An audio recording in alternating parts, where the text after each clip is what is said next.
Hello friends, welcome back to my channel KGS simple world. நம்ம இன்றைக்கி இந்த வீடியோவில் என்ன ரெசிபி பார்க்க போகிறோம் அப்படின்னா, ஒரு சூப்பரான டேஸ்ட்டில் சிக்கன் ஃப்ரை தான் பார்க்க போகிறோம்.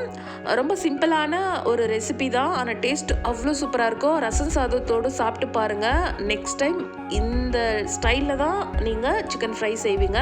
இது மட்டும் இல்லாமல் சப்பாத்தி, பூரி, தோசை, இட்லி எல்லாத்தோடையும் சூப்பர் காம்பினேஷன். வாங்க வீடியோக்குள்ளே போகலாம். முதல்ல ஸ்டவ் ஆன் பண்ணிவிட்டு ஒரு பேன் வச்சுட்டு, பேன் சூடானதும் இதில் 2 டேபிள் ஸ்பூன் அளவு ஆயில் வந்து ஆட் பண்ணிக்கலாம். ஆயில் கொஞ்சம் சூடானதும் ஒரு பெரிய வெங்காயம், 2 பூண்டு, ஒரு 50 கிராம்ஸ் அளவு இஞ்சி கட் பண்ணி வச்சுருக்கேன். இந்த 3ஐயும் வந்து இதில் ஆட் பண்ணிக்கலாம். சின்ன வெங்காயம் ஆட் பண்ணால் இன்னும் சூப்பராக இருக்கும். என்கிட்ட சின்ன வெங்காயம் இப்போ இல்லை அப்படிங்கிறதுனால நான் பெரிய வெங்காயம் யூஸ் பண்ணியிருக்கிறேன். ஆயில் இதை போட்டுட்டு ஒரு கண்ணாடி பதம் வர வரைக்குமே நல்லா வந்து இதை ஃப்ரை பண்ணிக்கலாம். ஓகேங்களா? இது ஃப்ரை ஆகிற நேரத்தில் இன்னொரு பெரிய வெங்காயத்தை வந்து ராவாக வந்து கிரைண்ட் பண்ணிக்கிறேன். அண்ட் வந்து ஒரு 2 தக்காளி வந்து கிரைண்ட் பண்ணி வச்சுக்கிறேன். இப்போ கண்ணாடி பதம் வந்ததுமே ஒரு 2 டேபிள் ஸ்பூன் அளவு தனியா தூளும், ஒரு 2 டேபிள் ஸ்பூன் அளவு காஷ்மீரி சில்லி பவுடர் வந்து ஆட் பண்ணி நல்லா வணக்கிக்கலாம். இதனுடைய ரா ஸ்மெல் போகணும். காஷ்மீரி சில்லி பவுடர் பாதியும், நார்மல் சில்லி பவுடரும் யூஸ் பண்ணிக்கலாம் காரத்துக்கு. இந்த காஷ்மீரி சில்லி பவுடர் யூஸ் பண்ணும்போது கலர் நல்லா என்ஹான்ஸ் பண்ணி கொடுக்கும். இது ஒரு பக்கம் ஆறி நம்ம கிரைண்ட் பண்ணிக்கலாம். இப்போது கடாய் வச்சுட்டு, கடாய் வந்து சூடானதும் ஒரு 3 டேபிள் ஸ்பூன் அளவு ஆயில் ஆட் பண்ணிக்கலாம். ஆயில் கொஞ்சம் அதிகமாக யூஸ் பண்ணால் டேஸ்ட் இன்னும் என்ஹான்ஸ் பண்ணி கொடுக்கும். இப்போது இதில் வந்துட்டு நான் சொன்னேன் இல்லைங்களா, ஆனியன் வந்து பேஸ்ட் பண்ணி வச்சுருக்கேன், அதை வந்து ஆட் பண்ணிக்கலாம். இதனுடைய பச்சை வாசனை போகிற வரையும் நல்லா வணக்கிக்கலாம். இந்த ஃப்ரைக்கு டேஸ்ட்டு கொடுக்குற முக்கியமான விஷயமே வந்து இந்த ராவாக பேஸ்ட் பண்ணி வச்சுருக்கிற வெங்காயமும், ராவாக பேஸ்ட் பண்ணி வச்சுருக்கிற தக்காளியும் தான். இந்த பச்சை வாசம் போன உடனே நான் 2 தக்காளி வந்து கிரைண்ட் பண்ணி வச்சுருக்கேன். அந்த தக்காளியையும் வந்து ஆட் பண்ணி பச்சை வாசம் போகிற வரைக்கும் நல்லா வணக்கிக்கலாம். இது ஃப்ரை ஆகிற நேரத்தில் ஸ்பைசஸ் எல்லாமே வந்து தனியாக தேங்காயோடு அரைச்சிக்கலாம். பே லீவ்ஸு, சோம்பு, 4-5 ஏலக்காய், பட்டை, லவங்கம் அண்டு இது எல்லாமே வந்து தேங்காயோடு போட்டு அரைச்சி வச்சுக்கலாம். இப்போது இந்த மாதிரி எண்ணெய் பிரிஞ்சு வர நேரத்தில் நான் சிக்கன் நல்லா வாஷ் பண்ணி வச்சுருக்கிறேன். அந்த சிக்கனையும் வந்து இதில் ஆட் பண்ணிக்கலாம். இதோட இந்த டிஷ்ஷுக்கு தேவையான அளவு உப்பு, ஒரு 1/2 டேபிள் ஸ்பூன் அளவு மஞ்சள் பொடி போட்டு நல்லா வணக்கிக்கலாம்.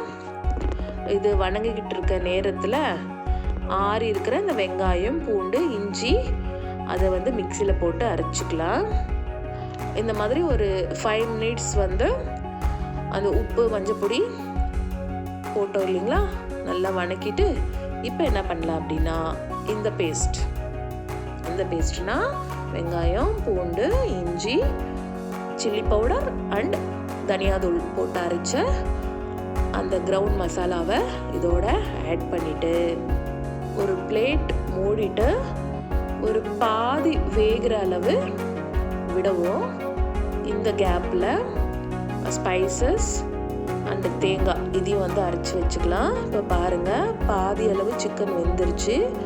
இப்போ வந்து அந்த தேங்காய், ஸ்பைசஸ் எல்லாம் அரைச்சி வச்சோம் இல்லைங்களா, இதையும் வந்து இந்த பேஸ்ட்டை இதோட ஆட் பண்ணிக்கலாம். நான் வாட்டர் வந்து யூஸ் பண்ணவே இல்லை, கெட்டியாகவே இருக்கணும். ஏன்னா இதுலேயே வந்து நிறைய வாட்டர் இருக்கும்.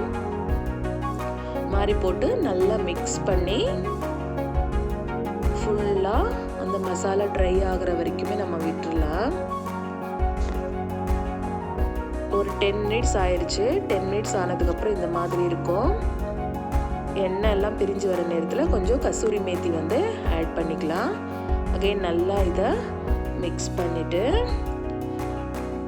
பிளேட்டை போட்டு மூடி வச்சு இன்னொரு 5 மினிட்ஸ் வந்து நல்லா வேக விடுவோம். இதோட நம்ம கேஷ்யூ பேஸ்ட் யூஸ் பண்ணால் கூட டேஸ்ட் வந்து நல்லா என்ஹான்ஸ் பண்ணி கொடுக்கும். இந்த அளவுக்கு ட்ரை ஆயிடுச்சு. இப்போது கொத்தமல்லி அண்டு கறி லீவ்ஸ் வந்து ஆட் பண்ணி நம்ம அழகாக சர்வ் பண்ண வேண்டியது தான். இன்னும் ட்ரையாக வேணும் அப்படின்னா இன்னொரு 5 மினிட்ஸ் வந்து நம்ம சிம்மில் வச்சுட்டு நல்லா வணக்கிட்டு இருந்தோம் அப்படின்னா சூப்பராக வந்து இருக்கும். அவ்வளோதான் ஃப்ரெண்ட்ஸ், பாருங்கள். இப்போ ரச சாதத்தோட இந்த ஃப்ரை வச்சு சாப்பிட்டா அவ்வளோ சூப்பராக இருக்கும். நீங்களும் உங்கள் வீட்டில் இந்த ரெசிபி வந்து ட்ரை பண்ணி பாருங்கள். டேஸ்ட் எப்படி இருந்தது அப்படிங்கிறத கமெண்ட் செக்ஷனில் வந்து சொல்லுங்கள். இந்த வீடியோ உங்களுக்கு பிடிச்சிருக்குன்னு நினைக்கிறேன். இந்த வீடியோ உங்களுக்கு பிடிச்சிருந்தா லைக் பண்ணுங்கள், ஷேர் பண்ணுங்கள், சப்ஸ்கிரைப் பண்ணுங்கள். கூடவே இருக்க பெல் ஐக்கானை கிளிக் பண்ணுங்கள். அப்போ தான் நான் போடுற நெக்ஸ்ட் வீடியோஸ் வந்து உடனுக்குடனே நோட்டிஃபிகேஷனில் உங்களுக்கு வரும். தேங்க்ஸ் ஃபார் வாட்சிங்.